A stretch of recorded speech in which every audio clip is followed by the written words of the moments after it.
कभी कभी होती है।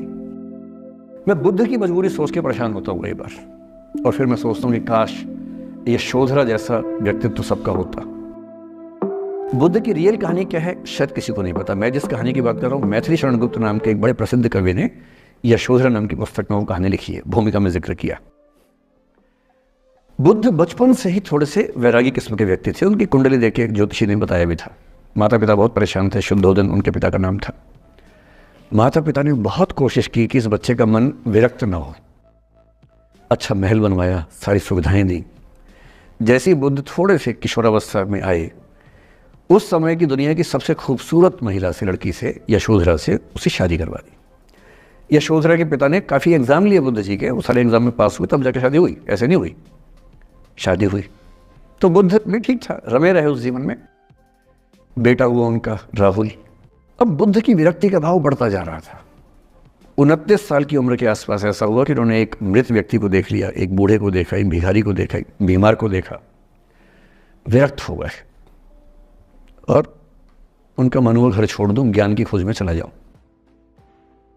अब ज्ञान की खोज में जाएं, उनको पता है कि भाई मेरी पत्नी भी है, मेरा बेटा भी है, राज्य भी है, कैसे छोड़ दूं? छोड़ना जरूरी है। अंदर की आवाज है कि छोड़ो, तुम इस चीज के नहीं बने हो, तुम्हारा स्वधर्म कुछ और है। बाहर की जिम्मेदारी है कि छोड़ नहीं सकते। मैं अनुमान करता हूं कि बुद्ध ने शायद अपने पिताजी से कहा हो कभी कि पिताजी मैं बहुत परेशान हूं, छोड़ना चाहता हूं। तो पिता ने समझा बुझा के मना किया होगा कि बेटा शोभा नहीं देता, ऐसा मत करो। हो सकता है पत्नी से भी बात की हो, पत्नी ने भी कहा हो कि ये क्या बात हुई, हम सबका जीवन तुम पे टिका है, बच्चा अभी बिस्तर से भी नहीं उतरा है, अभी तो चलना भी नहीं शुरू किया है, तुम ऐसी बात कर रहे हो। इसका जिक्र नहीं मिलता इतिहास में कि ये बात हुई कि नहीं हुई। और एक दिन बुद्ध ने तय किया और वो आधी रात को पत्नी और बेटे को सोता हुआ छोड़ के चले गए।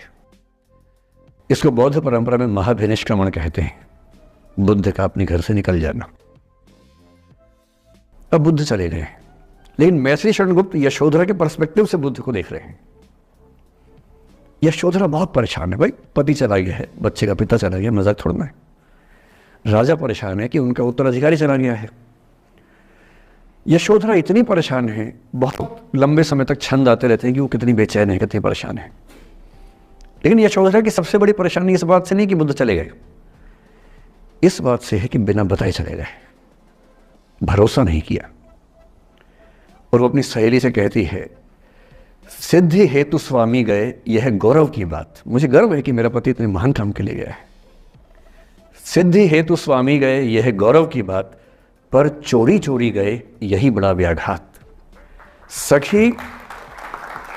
सखी वो मुझसे कहकर जाते, कह तो क्या वो मुझको अपनी पथ बाधा ही पाते, क्या मैं रास्ता रोकती उनका? उसके मन में ये मलाल है कि बिना बताए चले गए। वो इस भाव को लेट गो नहीं कर पा रही है, परेशान है। फिर बुद्ध को ज्ञान मिला। 6 साल की तपस्या के बाद बोधगया में बोधि वृक्ष के नीचे ज्ञान मिला। बात फैल गई। जो 5 शिष्य बुद्ध को छोड़ के भाग गए थे उनके बुरे वक्त में, उन्हीं 5 को बुद्ध ने सबसे पहले ज्ञान दिया सारनाथ में, जिसको धर्म चक्रावर्तन कहते हैं। बुद्ध की ख्याति बढ़ने लगी। शुद्धोदन ने बुद्ध के पास, अपने बेटे के पास कई लोगों को भेजा ये कहने के लिए कि भाई यहां भी तो आओ, हमसे भी तो मिलो। बुद्ध का ऐसा प्रताप था कि जो उनके पास जाता वो बुद्धम शरणम गच्छामि हो जाता, वापस ही नहीं आता। तो फिर शुद्धोदन ने बुद्ध के बचपन के एक दोस्त को ये कह के भेजा, भैया मैं जानता हूं तुम वापस नहीं आओगे, पर प्रभावित होने से पहले बोल देना कि पापा याद कर रहे थे। तो वो गया, उससे वायदा निभाया, हो तो गया, बुद्ध के संग में दीक्षित हो गया, पर वायदा निभा दिया। तो बुद्ध ने कहा जरूर जाऊंगा, पिताजी की आज्ञा तो जाऊंगा ही जाऊंगा।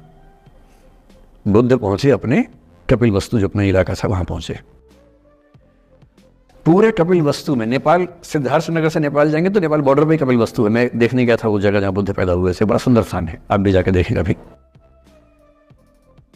तो बुद्ध पहुंचे रात को, एक धर्मशाला में रुके।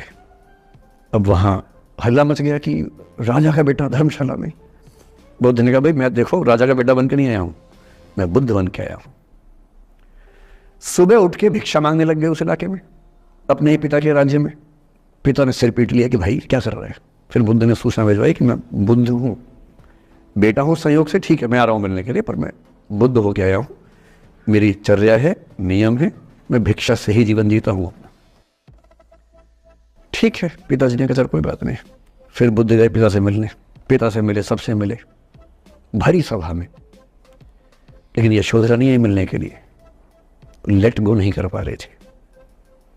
उसके मन में दर्द था, छुप के क्यों गया, बता के जाता। बुद्ध ने पूछा पिता से कि यशोधरा कहाँ है, तो बोले कि वो कह रही है कि अगर बुद्ध मिलना चाहेंगे तो खुद ही मिलने आएंगे मुझसे, मैं क्यों जाऊंगी भाई, आत्मसम्मान भी तो कोई चीज़ है, मैं क्यों मिलने जाऊंगी। तो बुद्ध मिलने गए।